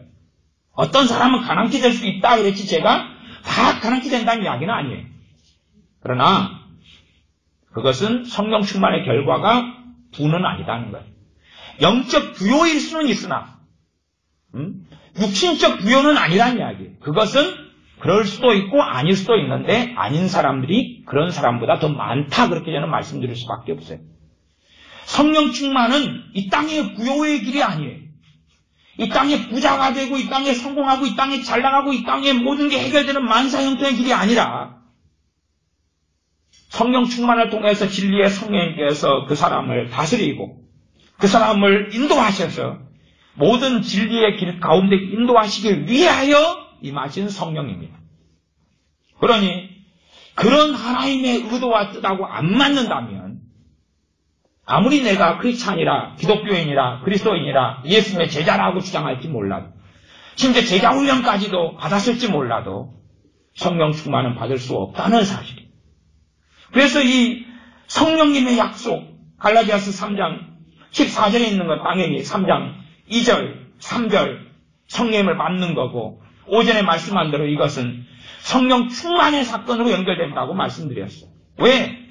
너희가 성령을 받은 것을 이야기할 때 갈라디아 교회들은 정확하게 사도 바울이 뭘 이야기하는지를 알고 있었다고 말이에요. 우리가 모태신앙인 우리 자녀들에게 제가 너희들이 성령을 받은 것이 율법의 행위로냐 믿음으로냐 그러면 우리 자녀들이 뭐라 그러겠어요? 목사님이 이해되지 못하는 이야기를 하고 계시네. 성령님을 받은 것이 무슨 말인지 모르는데 도대체 거기에다가 그걸 논리로 세워서 율법의 행위로냐 믿음으로냐 그러면 할 말 없음. 사도 바울이 너희가 갈라디아 교회인들 너희가 성령님을 받은 것은 그러면 딱 생각은 그거요. 그거지요. 사마리아에 베드로와 요한 사도가 와서 안수함으로 성령 충만을 받은 사건. 청년 사울이 식음을 3일 전폐하고 주님의 제자 아나니아를 주님이 보내셔서 성령 충만을 받은 그 사건. 사도행전 19장에 너희가 믿을 때 성령을 받았느냐 했을 때, 우리는 성령의 계심도 알지 못하였노라 했을 때 다시 복음 전하고, 사도 바울이 안수함으로 12명의 성령 충만을 받은 그 자리, 그 사건. 아디사 부흥으로 한다면 거기에서 모였던 1900년 초에 모였던 그 사람들이 성령 충만을 받고 방언이 터지고 그 사건. 물론 저는 방언을 받는 것을 성령 충만으로 보지는 않습니다. 그러나 과거에는 상당히 많이 방언 받은 사람들이 성령 충만을 함께 받았습니다. 지금 시대는 방언을 받아도 성령 충만은 함께 대부분은 받는 사람 없습니다. 차이점이죠. 그래서 어떤 면에서 지금 방언은 기능이 표적적 방언. 그래서 하나님의 살아계심을 방언 은사를 통해 보여주시는 거예요. 그 다음에 마음을 열고 하나님의 살아계심이 하나님을 위해서 살고 하나님을 영화롭게 하라고 보여주시는 거. 그래서 엎드리고 하나님을 위해 살기를 다짐하고, 그러나 살려고 하지만 자기 능력으로 말씀을 못 지키고 행하기 때문에 성령 충만을 구하고, 그래서 선방언 후 성령 충만. 그러나 방언은 받으나 성령 충만을 받지 못하고 살다가 죽는 사람들이 이제는 너무 많은 시대가 되었다. 근데 과거에는 방언이 중심이 아니라 주님을 찾고 회개하고 그러다가 성령 충만도 받고 방언도 받고, 그런데 그것이 비슷하게 동시에 올 때가 많았다 그 말이죠. 회개가 터지면서 성령 충만이 많은데 방언도 그 다음에 왔다. 그래서 이게 동시적으로 주어진 것처럼 보여서 방언 이퀄 성령 충만 그렇게 봤을 때가 과거에는 많아서, 과거에 순복음 신학교 같은 데서는 너 성령 세례 받았느냐 물을 때에 입학에 그 면접할 때 성령 방언 합니다. 그러면 이제 인정하고 넘어갔다. 그런 시절이 있었죠. 지금은 이제 안 그럴 거예요. 많은. 어쨌든 여러분들이나 저나 성령 충만이 아니면 말씀대로 살지 못합니다. 말씀대로 살지 못해요. 그게 성령 충만이 아니에요. 말씀대로 살려고 우리가 발버둥 쳐볼 때만이 나하고 하나님하고 얼마나 격차가 있는 줄 알아요. 그런 사람들이 구하는 게 성령 충만입니다. 그 무능력 가운데 하나님께 엎드릴 때에 성령 충만을 주시는 그 약속이 이루어집니다. 그러니까 성령님을 보내시지만 성령이 임하셔도 나를 충만케 하지 않으신다면 나하고는 별로 관련이 없는 거죠. 성경만 조금 더 보고 말씀을 마감해 가겠습니다. 갈라디아서를 보고 있으니까 갈라디아서 5장을 보겠습니다. 갈라디아서 5장 5절입니다. 갈라디아서 5장 5절 제가 읽습니다. 우리가 성령님으로 믿음을 좇아 의의 소망을 기다리노니, 사도 바울이나 아니면 이 갈라디아서를 쓴 사람이 1장 1절에 보면은 사도 바울이 있었죠. 사도된 바울은 그 다음에 그렇게 함께 있는 모든 형제로 더불어 갈라디아 교회들에게 이제 평안이 있기를, 은혜가 있기를 원하노라. 그 시작했으니까 일단은 기본은 바울이고 플러스 함께 있는 형제들 알파일 수 있습니다. 근데 어쨌든 그래서 우리가 이렇게 나와요. 사도 바울 혼자가 아니라 함께 주의 종들 사역자들 중심으로 한 이야기고, 그다음 갈라디아 교인들을 함께 포함한 이야기죠. 우리가 성령님으로 믿음을 좇아 이렇게 말하죠. 우리가 성령으로 믿음을 좇아 의의 소망을 기다리나니.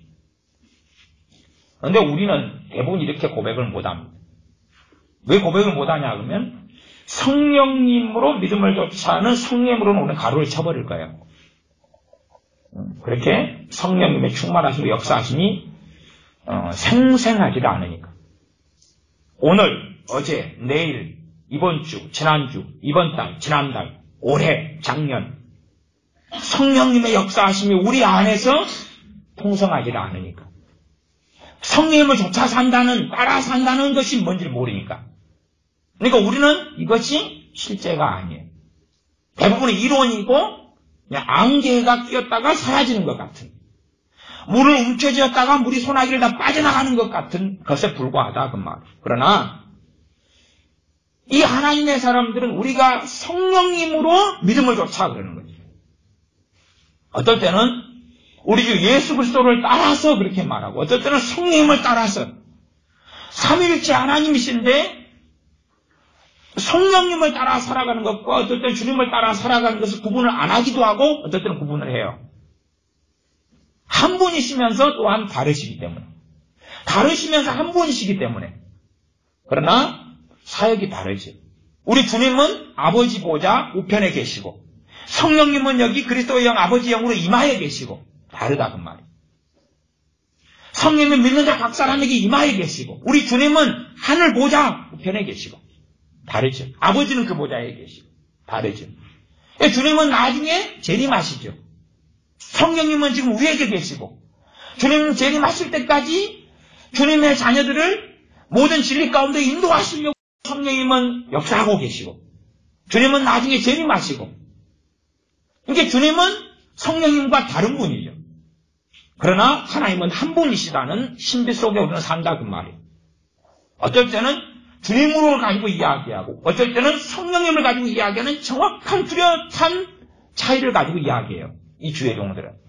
문제는 우리는 이 차이가 희박하다 그 말이에요. 희박해. 대강 둘러가지고 이야기를 하고 이렇게 갈라디아서 5장 5절처럼 우리가 성령님으로 믿음을 좇아 의의 소망을 기다리나니 근데 성령님으로 믿음을 좇아라니 도대체 저게 무슨 말이야? 퀘스천 마크. 왜? 앞에 성령님으로가 그 삶을 제대로 살지 않으니까 이게 성령님으로 믿음을 좇아라는 것이 이해될 수가 없죠. 의의 소망을 기다린다. 당연히 주님의 재림을 기다리는 걸로 간단하게 해석하면 되는 거지만 그러나 성령님으로 믿음을 좇아라는 것을 이해는 못해요. 왜? 이것은 성령 충만한 삶을 살 때에 이제 조금씩 이해되고 깨닫고 체험하고 알 수 있는 거거든요. 성경에 사실은 많은 것이 그래요. 많은 것이 성령 충만하지 않을 때는 이해될 수 없고 알 수가 없어요. 많은 것이. 그래서 신학교가 거의 다 잘못되어 버렸어요. 거의 다가 아니라 저는 그냥 미안한 이야기입니다만 신학교 100%가 잘못되어 버렸다. 저는 그렇게 단정은 짓습니다만은 좀 후퇴해서 거의 다라고 합시다. 근데 왜 그러냐 그러면 신학 박사들 가운데 성령 충만한 사람이 찾을 수가 없습니까? 성령 충만한 사람이 없는데 성령 제대로 알 수가 없는데 자기는 다 안다 그러고 마음대로 해석하고 마음대로 풀이하고 마음대로 신학을 만들고 가르치거든. 그러니까 망조가 될 수밖에 없는 거죠. 배우는 신학생들도 성령 충만해야지만이 틀린 것, 맞은 것, 참과 거짓을 성령의 도우심을 따라 자기 믿음의 분량을 따라 얼마간은 구별하고 먹을 거 안 먹을 걸 아는 가운데서 믿음의 성장해 갈 텐데 성령 충만한 신학생이 없으니까 개돼지가 되어서 아무거나 주는 대로 주먹을 수밖에 없는 거죠. 사실은 그런 것이 너무 오래되어서 한국교회가 이렇게 망한 거예요. 한국교회가 망한 거예요. 그런 신학교에서 나온 목회자들. 그리고 망한 거지. 실제로 내가 성령 충만한 상태에서 신학교를 들어가가지고 있으면 그 성령 충만한 신학교에 있는 동안에 계속 까먹어요. 나올 때 조금만 남아가지고 나오면 아이고 살았다 그러는 거예요. 본래가. 아이고 살았다. 그래서 아무리 뭐라고 해도 신학교, 그 다음 신학대학원 3년, 총 7년. 일반 대학교 나온 다음에 신학대학원 들어가면 3년이죠. 어쨌든, 제 생각은 절대 7년은 다녀서는 안 되는 거예요. 3년을 신학대학원 3년만 다니고 성령 충만한 상태에서 들어가도 그걸 결코 유지를 못하고. 다 깎아먹어버리는데, 문제는 성령 충만하지 않은 상태의 신학교를 들어가요. 아니면 끝장나버리고 말지. 끝장나버리고 말이야. 진짜 끝장나버리지. 그래서 한국교회가 이 모양 이 꼴이 될 수밖에 없는 필연 속에 있어 왔던 겁니다. 신학교의 문제야. 아는 사람은 다 진작부터 알아요. 어떻게 하겠습니까? 그래서 성령님을 따라 살아가는 것. 다시 5장 16절부터 가면 성령에 대한 이야기가 많이 나오지 않습니까? 5장 16절부터 18절 정도 많이 읽겠습니다. 내가 이르노니 너희는 성령님을 좇아 행하라. 성령님을 좇아 따라서 행하라. 그러면 성령 충만하지 않은 사람들은 따라 행하려 그래도 성령 역사를 안 하는데 따라서 살 수가 없죠. 생각해 보세요. 이렇게 5장 16절에 명령이 떨어졌어요. 그러면 성령님을 따라서 안 살면 성령님을 조차 행하라. 안 하면 죄예요, 죄가 아니에요. 죄잖아요. 죄라고 생각하지 않는다는 사실. 말씀에 불순종하는 걸. 요즘에 죄의 개념이 계속하여 희박해지고 약해지고 없어져 갑니다. 교회 안에서. 성령님이 오시면 죄에 대하여, 의에 대하여, 심판에 대하여 세상에 알리시리라 그랬는데 오히려 이 하나님의 말씀을 전해야 되는 전진기지가 되는 교회가 죄에 대하여 개념이 희박해져 가는 거예요. 그러니까 성령님을 조차 행하라. 안 해도 아무 상관이 없는 거예요. 그것 때문에 이 죄에 대한 죄책감, 죄에 대한 책임, 죄책 그걸 느끼지 않는 거예요. 가슴이 답답해지지 않는 거예요. 그러니까 성령 충만을 못 받죠. 이 말씀에 가슴이 아파지면 성령 충만이 오는 거거든요. 말씀을 못 지키는 것 때문에 가슴을 치면 그리고 엎드리면 성령 충만을 받는다. 근데 안 아픈데. 아픈 것은 왜 아프냐? 자식이 아파서 마음이 아파. 네? 내가 외로워서 남편이 내 속을 몰라줘, 아내가 몰라줘, 친구가 몰라줘, 외로워 마음이 아파. 돈이 없어 마음이 아파. 몸이 아파서 마음이 아파. 우울증에 걸려 마음이 아파. 늙어가니까 마음이 아파. 이빨이 빠지니까 마음이 아파. 관절염이 생기니까 마음이 아파. 집값이 떨어지니까 마음이 아파. 또 사업을 하는데 손님이 적어지니까 마음이 아파. 경제가 어려워지니까 마음이 아파. 내 자식이 직장이 없는지 3년이 되니까 마음이 아파. 남은 해외 구경 가고 꽃 구경 가고 다 가는데 나는 바빠서 더구나 이 남편 놈도 협조를 안 해줘가지고 나는 그냥 일해야 되지 살림해야 되지 그래서 마음이 아파. 그러지 성령님을 조차 행하라는 말씀을 내가 못 지키기 때문에 아니 이 말씀만이 아니라 다 다른 말씀들 다 예를 들어 잘 아시는 에베소 5장 18절에 오직 성령 충만을 받으라 그랬어요. 그걸 안 지키면 뭐예요? 죄잖아요. 죄예요. 마음이 안 아프다고 말이에요. 성령 충만하지 않은데도 아무렇지도 않아요. 단지 성령 충만은 받으면 좋은 것, 받아야 하는 것이지 안 받으면 범죄라고 생각하지 않는 거예요. 안 받으면. 그러니까 말씀을 윤리 수준으로 진리가 아니라 윤리 수준으로 완전히 벽을 완전히 떨어뜨려 놔버렸어요. 벽을 완전히 떨어뜨려 놔버렸어요. 그놓고 이제 우리들 같은 목회자들은 자기 설교를 하나님의 말씀 그냥 벽을 엄청 올려놓은 거죠. 오늘 하나님께서 여러분 주시는 말씀은 몇 장 몇 절입니다. 들으라 이스라엘아. 쉐마 이스라엘. 그리고 이제 자기 설교의 격을 하나님의 말씀인 양 격을 높여버리는 거예요. 우리 설교자들은 하나님 말씀을 설명하고 강의하고 또 논증하고 가르치는 거예요. 이렇게 설교 자체가 성경 66권의 진리가 되는 게 아니에요. 거기에는 맞는 것 틀린 것이 혼합되어 있어요. 그러나 여러분들이 성령 충만하지 않으시다면 틀린 걸 먹고 맞는 걸 버릴 수 있어요. 똥과 오물덩어리를 먹으면서 정말 달콤하고 맛있다 그러는 거예요. 우리 동네 여수에 가면 하천이 있어요. 하천이. 연등천이라 그럽니다. 근데 거기에는 옥폐수가 굉장히 많이 들어와서 흘러요. 옥폐수가. 왜냐하면 거기에는 주변이 재래시장이에요. 재래시장에서는 얼마나 막 재래시장부터 그다음 주택가에서 슈퍼타이, 퐁퐁, 그 다음에 오줌 넣으면 오줌물, 똥 넣으면 똥물 다 흘러내려오죠. 꼭 그냥 그 썩은 천이 됐어요. 근데 이제 거기에는 집에서 뭘 버리면 음식물 찌꺼기도 한꺼번에 많이 또 오잖아요. 그 다음에 거기에가 밤 되면 포장마차 막 이런 굉장히 많아요. 주변에가. 그래서 음식물 몰래 막 버려요. 그 하천에다가. 그러니까 먹을 게 많아요. 그래서 물고기가 무지장 많습니다. 그 물고기 가운데 대표적인 숭어 이만한 것들이 막 수백 마리가 때려져요. 근데 저는 그래서 그 더러운 연등천에 숭어 구경하러 자주 다녀요. 숭어만 구경을 해요. 숭어를. 너무 막 때가 몰려있고, 지금 새끼를 낳아가지고, 작은 놈들 수천 마리가 막 그냥 버글버글한데, 진짜 기분이 좋아요. 대신에 그 물은 썩은 물이고, 오염된 더러운 물이에요. 근데 이제 제가 동네에 살기 때문에 자주 가면, 새벽에, 밤늦게, 숭어를 누가 낚아요. 누가 낚아요? 낚아서 뭐 할까요? 그 재래시장에서 팔아요. 자기는 안 먹고. 팔아요. 근데 싸게 주니까, 그거 온 사람들이 사서 집에서 좋다고 구워 먹어요. 회도 처먹고, 임자 잡았으니까. 좋다고. 저는 절대 그 동네에서 숭어는 안 사 먹습니다. 왜? 그 숭어가 10중 8구 거기서 버글버글한 데서 잡은 그놈일 수 있거든요. 그놈일 수 있어요.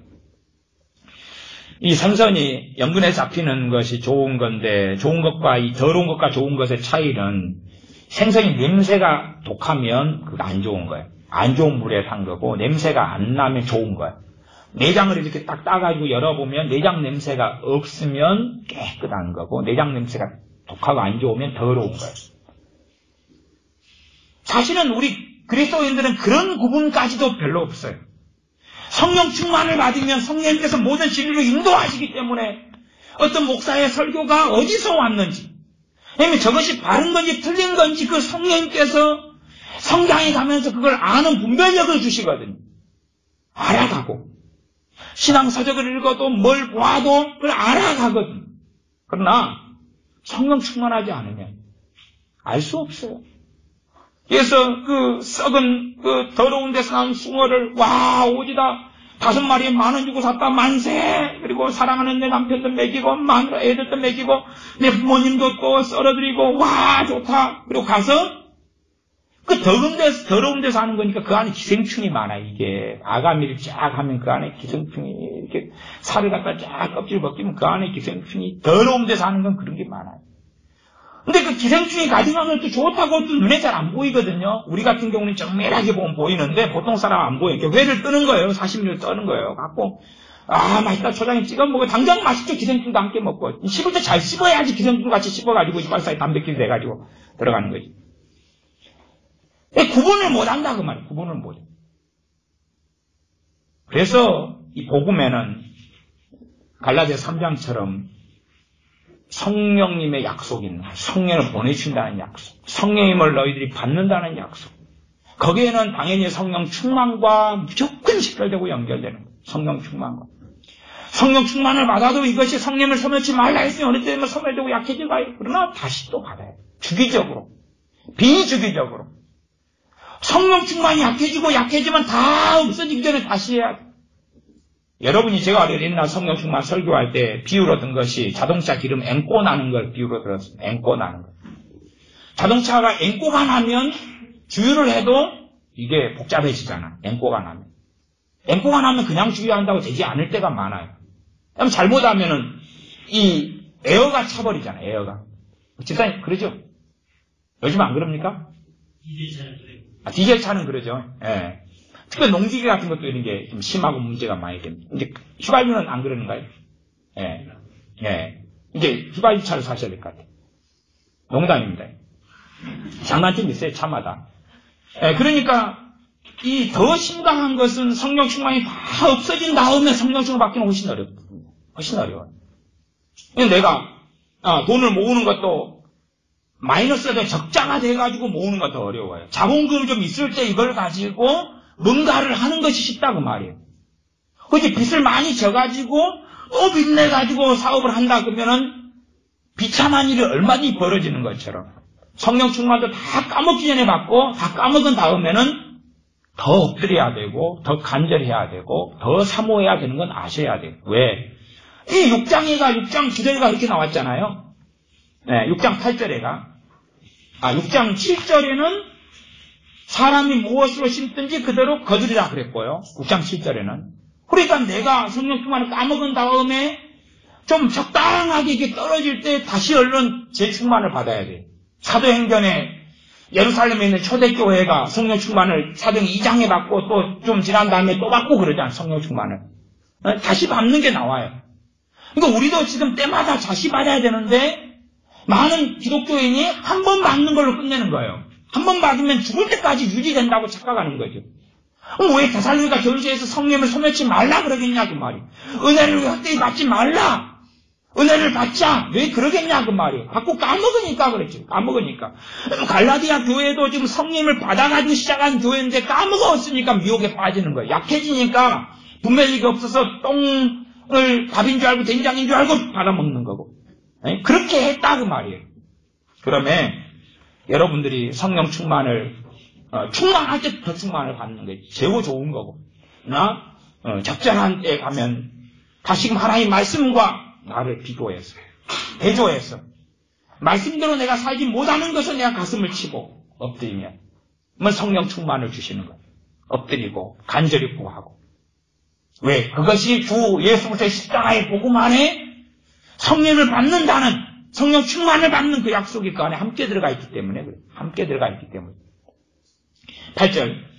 자기 육체를 위하여, 갈라디아서 6장 8절입니다. 자기 육체를 위하여 심는 자는 육체로부터 썩어진 것을 가지고 성령님을 위하여 심는 자는. 그러니까 여러분이 좀 이상하지 않아요?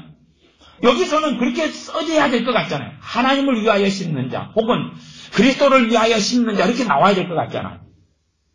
그러니까 우리가 이해력이 그렇게 부족한 거예요. 여기는 명확하게 성령님을 위하여 심는 자는 성령님으로부터 영성을 거두라 이렇게 나와요. 성령님을 위하여 심는 자.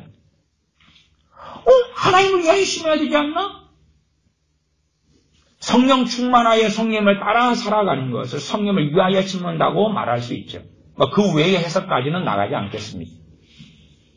그래서 우리 믿는 사람이 성령 충만한 삶을 살지 못하면 미련한 다섯 처녀가 되고야 말아. 그래서 주님을 기다릴 수는 있으나 주님 오신 다음에는 문을 닫아버리시고 나는 너희를 모른다. 나는 너희를 모른다. 성령 충만은 얼마나 우리에게 중요한 건지 몰라요. 그러나 내가 말씀대로 살기 위해서 내가 가슴을 치고 심령이 가난하고 애통하고 의에 줄이고 목마르고 온유하고. 왜 온유해요? 좋은 땅, 부드럽다는 이야기. 가슴을 치는 거예요. 하나님 말씀 앞에 떨며 두려워하는 거예요. 통회하고 자복하는 거예요. 통회 자복은 어떤 면에서 성령 충만이 와야지 쉬워지죠. 그러나 내가 해야 될 출발점은 있어요. 내가 해야 될 것. 하나님 말씀을 윤리적으로 보지 말고 말씀을 내가 못 지키는 것 좀 가슴을 치고, 그리고 죄가 있으면 죄는 누구에게 가지고 나가야 돼요? 우리 주님의 이름으로 나아가서 다시 고백하고 회개하고 자복하고. 그러면서 내 힘으로 말씀을 못 지키는 것 때문에 내가 탄식하고 엎드리고 구하고, 그때 우리는 우리 주 예수님의 이름으로 임하신 성령님께서 충만히 임하셔서 우리에게 충만케 하셔서 진리길 가운데 인도하시는 것을 누리고 말씀대로 살아가는 걸음을 걸을 수 있습니다. 기도하겠습니다. 우리가 무능력하고 무능합니다. 또한 무지합니다. 우리가 하나님 말씀대로 사는 것에 별로 관심이 없습니다. 말씀대로 살면서 하나님을 영화롭게 하는 것에 별로 관심이 없습니다. 우리가 이런 어리석은 사람이 되지 아니하고 참으로 하나님 말씀대로 살기를 간절히 원하고 사모하고 구하는 우리가 되어지며, 성령 충만을 우리가 말씀대로 하나님을 기쁘시게 하기 위하여 살려고 구할 때에 성령 충만을 받는 우리가 되게 하여 주시옵소서. 우리 주 예수님의 이름으로 기도하옵나이다. 아멘. 함께 성령 충만 받기 위해서 기도하겠습니다.